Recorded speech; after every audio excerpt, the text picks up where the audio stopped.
Hi guys, so today's video is going to be a list of some series that I don't plan on finishing. Never say never, my taste could completely change, but as of right now, I don't plan on finishing these. For most of these, I'll give you a little brief synopsis, so that way even though it didn't really work out for me, it could definitely work out for you, but the very first one on this list doesn't really need an introduction or synopsis, and that would be Harry Potter. I don't hate Harry Potter. I'm not somebody who thinks I'm above Harry Potter and I'm so cool. It's just that I remember reading a few of these when I was a kid. I don't even remember how many I read, but I liked them well enough as a kid, but I didn't love them as a kid, and I don't really see myself loving them as an adult.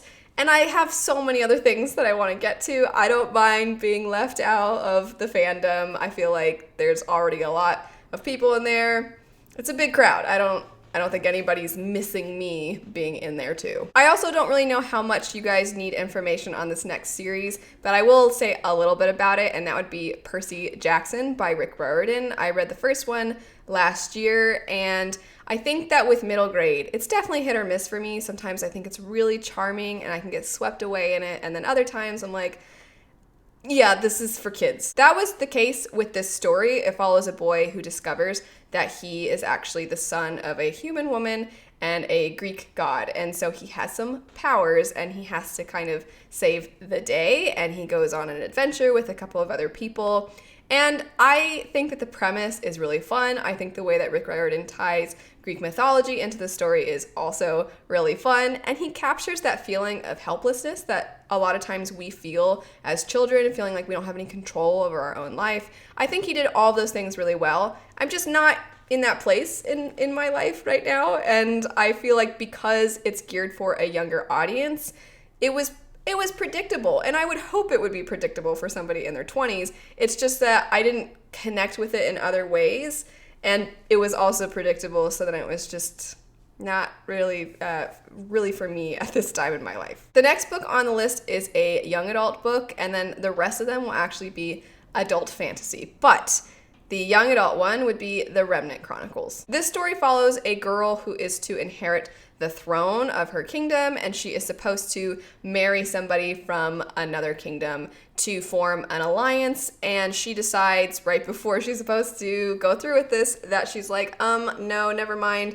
I can't do it, I just want to live a normal life like a commoner. And so she runs away and she's trying to live a normal life, and there is the prince that she was supposed to marry and an assassin that both seek her out. And the way the story is formatted, you don't know which one of the characters is the assassin, which one's the prince, which was a really cool twist. And I think that the way in which the author wrote it was really clever, which I enjoyed. And I also think that the writing style was one that was, you definitely feel very connected to the character, and I'm a very character-driven reader, so it should probably fit a lot of my tastes. But the reason that I ended up deciding I didn't want to continue was because I didn't hate the main character. She just made some decisions every now and then that I found a little annoying, but I was okay with it because I was like, oh, well, I've heard that she has really amazing character growth throughout the story.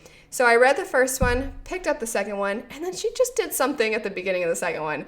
She was just behaving so stupidly at the beginning of the second one. The first one, I didn't feel like she was that bad. And then the second one is like all character growth went out the window, and we had to start her back at the beginning or before the beginning of where she was intelligence-wise and annoyance level. And maybe she'll have this amazing character growth, I've heard she will, in the third book and the rest of the second, but I was like, I don't feel like I can get behind you anymore. Switching now into the adult fantasy books, I'll start with Prince of Thorns by Mark Lawrence. I read all of the first one, and there is kind of sort of some form of a twist in it that was interesting, but overall,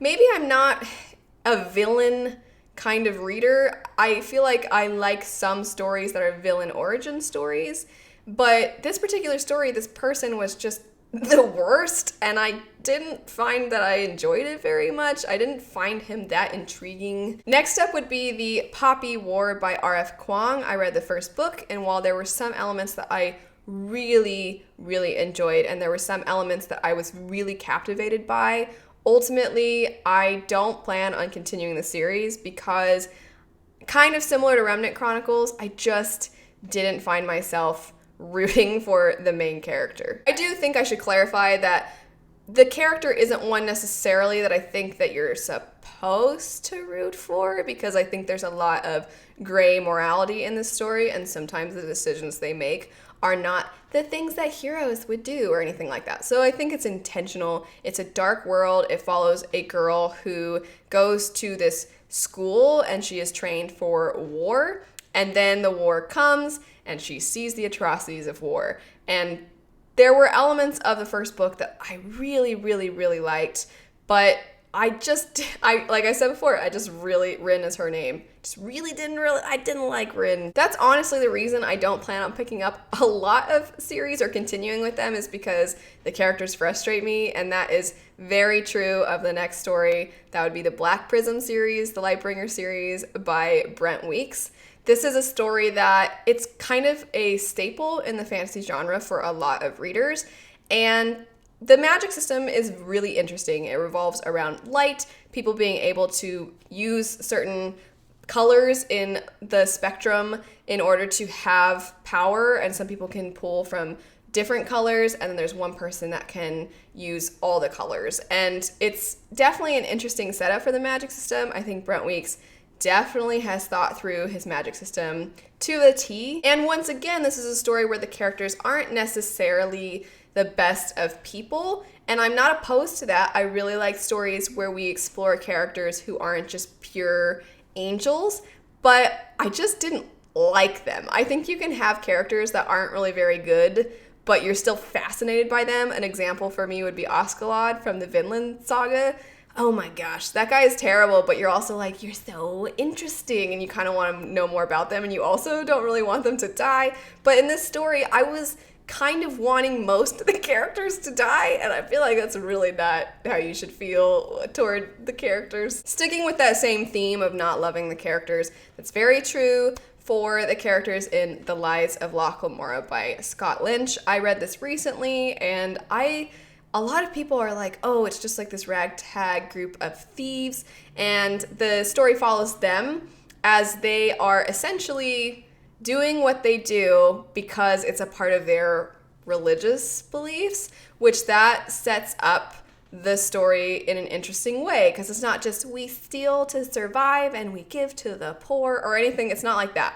They're literally stealing because it's like their calling. I think that's a great premise, and I think that he has thought, just like how Brent Weeks has thought through his magic system, I think Scott Lynch has thought through the setting and the lore of the city in which our characters live, and that's great. The customs, what everything looks like, I think he has thought through all of it, and he definitely puts that into his story. But there's just a lot of elements. One, the characters, I didn't really find myself liking any of the main characters. A lot of people praise the friendship, and I didn't really see it that much. Next on the list would be Nevernight by J. Kristoff. I read the first one. It is an assassin story. It's a revenge story, and it's very cheeky and eccentric. There are footnotes. You have this talking cat, and it's definitely a story that I think has kind of this really dark, morbid premise, and there are violent moments, but it doesn't feel really grim. There's still this sense of lightheartedness and adventure, and there were certain aspects of the story that I think were quite funny, but I just didn't love it. I think that's all it comes down to. I think that what J. Kristoff did with this story and his writing style have been really appealing to a lot of people, especially because it's so different and he took some chances, and I think that's great. But I just didn't find myself that connected to the story. And on top of that, I know where certain things go with the story. I have been spoiled a little bit. And I just think that the way events are going to transpire, which I do want to say, I know that's not fair to not actually read it and be like, oh, well, if that's what's going to happen, then never mind. But I just mean that I already wasn't really planning on finishing the series. And then hearing about what transpires kind of just helped confirm that for me. This is also true for Wheel of Time by Robert Jordan. I think a lot of you are probably familiar with Wheel of Time, but if you're not, the premise is definitely really interesting, and I know that Robert Jordan, his means of expanding the world, exploring the world and culture and customs is really well done. But if you're unfamiliar, it follows this society where women have the ability to use magic, but any man that has the ability to use magic, the magic is tainted essentially, and any man that can use magic will eventually go insane, which is kind of an issue because the chosen one that's supposed to save everybody from ultimate evil is supposed to be a guy who can use magic. So anytime a guy shows up who can use magic, they're like, well, this guy's either going to go insane and end up hurting and killing a lot of people, or he'll save us all. So what do we do? No hate to that series. It's just that one, it's a collection of a lot of the things I've already said. One, I don't love most of the characters, and there are a lot of characters. Robert Jordan is very detailed about things I don't care about, like buttons on people's coats and rugs and curtains, and that's great, and some people love that, and it makes them feel like they are immersed in the world. And for me, I'm like, I don't care about the curtains. And then lastly, I know a lot of what happens in Wheel of Time because my husband, he did read the entire series growing up, and hearing a lot of the things that happen, just like with Nevernight, it's not that it meant I was going to keep reading and then I found things out and I was like, never mind. It wasn't that. It was that I was like, I've read 4 books. I don't find that I'm loving the series the more I read. I'm finding I'm liking it less the more I read. And I know now what's going to happen. And I sometimes, you find out what's going to happen. You're like, what? I have to keep reading. And that wasn't really what happened when I heard of the things that transpire. Next on the list would be Name of the Wind by Patrick Rothfuss, The Kingkiller Chronicles. And this is a story that is about a young man telling his life story. And, well, he's not really young. He, in present day, is older, and he's telling of his youth. And he is a character that is good at a lot of things, and a lot of people feel that that could be a result of the fact that he's telling his own story. So he's kind of making himself out to be maybe better than he is, and it's the whole, is he an unreliable narrator thing? And also Patrick Rothfuss has beautiful, beautiful writing. I am a character-driven reader, so I would expect that I would have loved this story, but because I'm a character-driven reader, when I don't love a character, then I'm probably not going to love the story. And it is a tad meandering because you're following his life. So it's like, well, first I started off here, and then I went over here, and then after that I went over here, and then I stayed here for a while. And if I love the character, I'll venture with them to all these places. But if I don't love them, I kind of almost want a more set plot, which you don't really get. And this is just a result of the format of the story, and sometimes I don't care, and then sometimes I do. Because they're telling their life story, they're going to make it out of every single thing that happens, because you're like, well, they're telling the story right now. So unless they're telling it from the afterlife, then chances are they're alive, and they're going to get out of this thing. And it just kind of makes the stakes not as high. I have one more book on this list, but it's kind of like an honorable mention, because I could see myself listening to the audiobooks for these in the future, but I don't think I'm going to go out and read the physical books, and that would be the Illuminate Files. I read the first one, and it's a science fiction story that follows these 2 characters who their planet was attacked, and they are now refugees on these ships, but they're on different ships, even though they care about each other and are concerned about one another. So a lot of the story, you are getting their interactions with one another through kind of like almost like text messages. The format of the book is really fascinating and interesting. You get video surveillance and you get these text messages. You get AI type stuff. But the format for me, while I was kind of intimidated by it, I didn't mind it ultimately, but I think I preferred the audiobook. I didn't absolutely love this story. I was surprised that I ended up liking it more than I expected. But if I do pick it up, I'll probably listen to the audiobook, but if I don't, I'm okay. That's it for some stories that as of right now, I don't plan on continuing with. I'm definitely very curious, what are some series that you've picked up that you're like, I just don't think this is really for me? Were any of the ones I mentioned the same for you, or are you now upset? Thanks so much for watching though. I hope you have a great rest of your day, and I'll see you guys later. Bye.